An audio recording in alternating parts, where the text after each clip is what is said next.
Hello' guys, যোৱাকালি আবেলি মানে এটা সৰু এটা পাৰ চৰাই মানে টাবত আমাৰ মানে ফুলৰ টাব আছে যে তাতে মানে পৰি আছিল।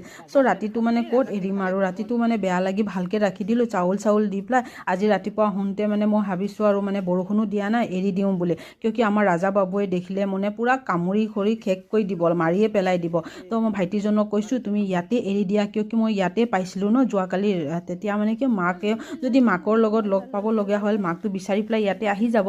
চ' ভাইটিজনে মানে এৰাব মানে উৰি যাবৰ কাৰণে হাতত থৈ দিছে, কিন্তু সি বিচাৰা উৰিবই পৰা নাই, সি বহুত সৰু হৈ আছে মানে সি উৰিব পৰা নাই। তাৰপিছত ভাইটিজনক কৈছোঁ তুমি এক কাম কৰা, পিছফালেদি গৈ পেলাই তাক মানে তলৰ পৰা এৰি দিয়া, তেতিয়া চাগে মানে এৰিব পাৰিব নেকি। ভাইটিয়ে কৈছে হ'ব বাৰু মই তেনেকাই কৰোঁ বুলি। ভাইটিটোৱে লৈছে তলত মানে পেলাব বিচাৰোঁতে মানে উৰি গৈছে। ভাইটিটোৱে কৈছে ৱা বুঢ়ী মানে হাত তালি বজাইছে, মানে ভালেই হৈছে এৰি মানে নিজে উৰিব পাৰিছে বুলি। তাৰপিছত উৰাই মেলাই 1 ঘণ্টাৰ পিছত আকৌ দেখিছোঁ বাৰান্দাত মানে বহি আছিল ধুনীয়াকৈ।